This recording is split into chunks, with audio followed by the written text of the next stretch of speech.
Yeah, well, this is our safe sleep space, and this is basically to give moms and dads and caregivers a visual of what the baby's safe sleep space should look like, without any bumper pads, no pillows, no blankets. The baby have a wearable blanket, so baby's not overheated with layers and layers of clothes on. And baby also has a pacifier, which has been connected basically to help decrease the incidence of babies stop breathing in their sleep. Okay, now this is Carmen Moore. Carmen, what is your capacity within Parkview Hospital? I'm the manager of Parkview Community Nursing. So we basically take information, educational information outside of the hospital walls for our community. And when you show the example of the doll here with the baby here, what is the problem? Why is that example necessary? What is that going to eradicate? We basically are hoping that parents and caregivers can basically see exactly what the baby's sleep space should look like. And sleep space that's without any pillows, without any blankets, without any bumper pads, no stuffed animals. And so parents cannot have babies in their beds, so there's no co-sleeping. And parents can also not have babies on a couch, sleeping on a couch. Parents should not have babies sleeping with any other siblings in the home. So this is baby's safe sleep space with baby, and a wearable blanket is all that they basically need in their sleep environment. And that's because babies are dying? Our babies are dying, and one of the reasons our babies are dying is because of unsafe sleep practices that parents and caregivers have been shown to do, the unsafe sleep practices. Some of the other reasons basically is just lack of prenatal care.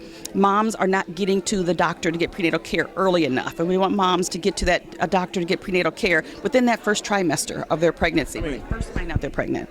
But don't young ladies learn that in school? In school. And then middle school, high school? Well, the ages that we're really targeting with moms that are getting pregnant, I mean, there's moms that are getting pregnant as early as 15 and 16 years old. So yes, those moms are in school. So we have school nurses and school counselors and school principals that are all basically being educated on these safe sleep practices and how to refer those moms to agencies in the community that can support them. Oh, so right now, this knowledge is not part of the natural curriculum? Absolutely not. It is not a part of the natural curriculum. So going to the school nurse or a counselor or an administrator within the school can basically make sure that mom is connected to ECHO that's in the schools through Lutheran and Catholic Social Services, making sure that they're connected to those resources to help them get that early prenatal care if indeed they find out that they are pregnant. Are the churches being an asset in this endeavor? Churches are definitely an asset. We have reached out to multiple churches.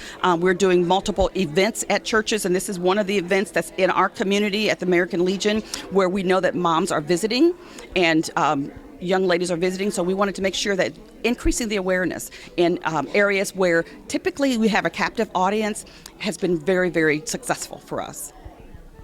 So what went through your mind, or how did you feel when you first found out that 46806 was leading the state in deaths? Well, I was really surprised. Like I said, we have to increase the awareness. I was surprised that 46806 was at one of the top. We now have 46805, which is also on the top, having highest instance of our babies dying under the age of 1 year. So we need to increase the awareness. People need to know that this is happening. A lot of people aren't even aware that this is happening in our community. So increasing that awareness and then letting them know that there's agencies and there's places that they can go to get assistance, multiple places. And I'm really glad Tobacco-Free Allen County is here. Because one of the reasons that babies are dying is because they're exposed to cigarette smoke. You know, second and third hand smoke is another cause of some of the deaths within our babies under the age of 1 year. Early prenatal care, tobacco cessation, making sure that there's no one smoking around those babies, making sure that they're getting that connection within Fort Wayne. I mean, we have tons of agencies that are here that can help these moms and dads and grandparents and aunts and uncles, whoever's caring for these babies, make sure that they have those resources right at their fingertips. I mean, just to name a few of the agencies. We have Healthier Moms and Babies that's here. We have SCAN and Healthy Families is here. Tobacco-Free Allen County is here. We also have Indiana State Development, State Department of Health is here to give resources. We're showing videos of what some of the things that we can do to help curb the incidence of our babies being sick breastfeeding is really important, making sure that no one is smoking around the baby, educating these moms and dads about shaken baby syndrome, the period of purple crying where they're shaking babies, how they can get help through healthy families and through healthier moms and babies, and through all of these agencies that are here to help support these parents. One question that's kind of off that a little bit, but still in the same category. When a baby's in your stomach and you're reading to it, does that work? Absolutely. Absolutely. Reading to your baby while you're pregnant, sharing music with your baby while you're pregnant, talking to your baby while you're pregnant definitely does help. It helps normalize that practice. And once they're doing it through that pregnancy, they can continue to do that practice as babies are growing outside of the womb, once babies are born. Thank you very much. You are welcome. Thank you for being here.